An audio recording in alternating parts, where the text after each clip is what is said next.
एक बार फिर दुनिया की नींद उड़ चुकी है। कोविड-19 लौट आया है, लेकिन इस बार खतरे की घंटी सिंगापुर और हांगकांग से बज रही है।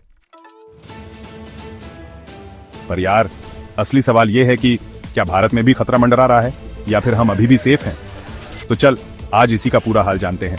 आराम से, दोस्ती वाले अंदाज में, डर नहीं फैलाएंगे, बस समझाएंगे, क्योंकि जानकारी ही सबसे बड़ी ताकत होती है। देख, पिछले कुछ हफ्तों में सिंगापुर और हांगकांग में कोविड-19 के मामले अचानक बढ़े हैं। सिर्फ 2 हफ्तों में सिंगापुर में करीब 18,000 से ज्यादा नए केस रिपोर्ट हुए हैं। आईसीयू में भर्ती होने वालों की संख्या भी बढ़ रही है, खासतौर पर बुजुर्गों में। हांगकांग की हालत भी कुछ अलग नहीं है।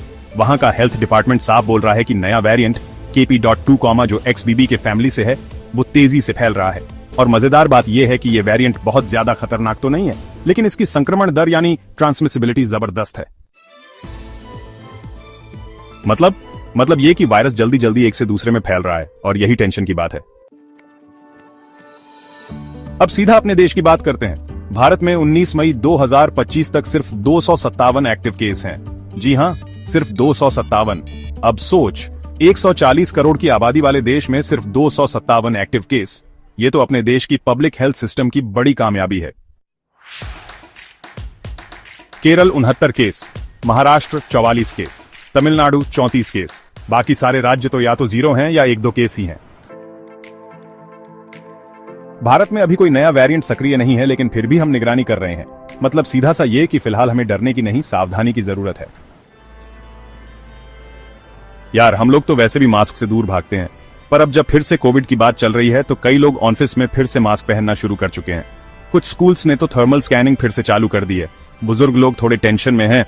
याद है ना 2020 to 2021 का वो दौर? कितनों ने अपने अपनों को खोया था। कई लोग अब भी उस ट्रॉमा से बाहर नहीं निकले। अब तो डर ही लगता है बेटा। केंद्र और राज्य सरकारें पहले से ज्यादा अलर्ट हैं। एयरपोर्ट्स पर थर्मल स्क्रीनिंग फिर से शुरू हो चुकी है। सिंगापुर और हांगकांग से आने वाले यात्रियों की निगरानी शुरू है।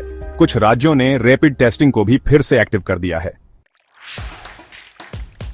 और इनसैकोजी यानी इंडिया का वायरस ट्रैकिंग सिस्टम, वो भी अब हर सैंपल को स्कैन कर रहा है, ये पता करने के लिए कि कहीं कोई नया वेरिएंट तो नहीं है। अब बात करते हैं इस KP.2 वेरिएंट की, जिसे अमेरिका के CDC ने वेरिएंट अंडर मॉनिटरिंग में डाल रखा है।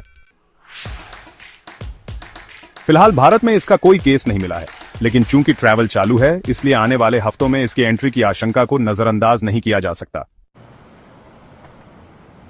देख भाई, डरने की जरूरत नहीं है, लेकिन इतना समझ कि लापरवाही भी नहीं करनी है। अगर तू पब्लिक ट्रांसपोर्ट यूज करता है तो मास्क लगा ले। अगर बुखार, खांसी, गले में खराश हो तो टेस्ट करवा। ऑफिस, स्कूल, कॉलेज में अगर कोई सर्दी जुकाम वाला है तो थोड़ा दूरी बना के रख। और हां, अगर तेरे घर में कोई बुजुर्ग है, डायबिटीज या हाई ब्लड प्रेशर वाला है, तो उनके लिए तो खास ध्यान रख। भारत अब 2020 वाला देश नहीं है। हमारे पास अब 200 करोड़ से ज्यादा वैक्सीनेशन हो चुके हैं। AIIMS से लेकर जिला अस्पताल तक की तैयारियां पहले से बेहतर हैं। और सबसे बड़ी बात, पब्लिक को अब समझ है। पहले की तरह अफवाहों में नहीं बहते लोग। अब सब जान चुके हैं कि डर से नहीं, जानकारी से जंग जीती जाती है। तो अब जब तू अगली बार किसी न्यूज चैनल पर चिल्लाते एंकर को देखे या व्हाट्सएप पर कोई फिर से लॉकडाउन वाला फॉरवर्ड देखे, तो सीधा ये वीडियो याद कर। अभी इंडिया सेफ है, लेकिन हमें स्मार्ट बनकर रहना है। कमेंट करके बता, तेरे हिसाब से स्कूल कॉलेज में फिर से मास्क अनिवार्य करना चाहिए या नहीं? और हाँ, वीडियो को शेयर जरूर करना, ताकि डर नहीं, जानकारी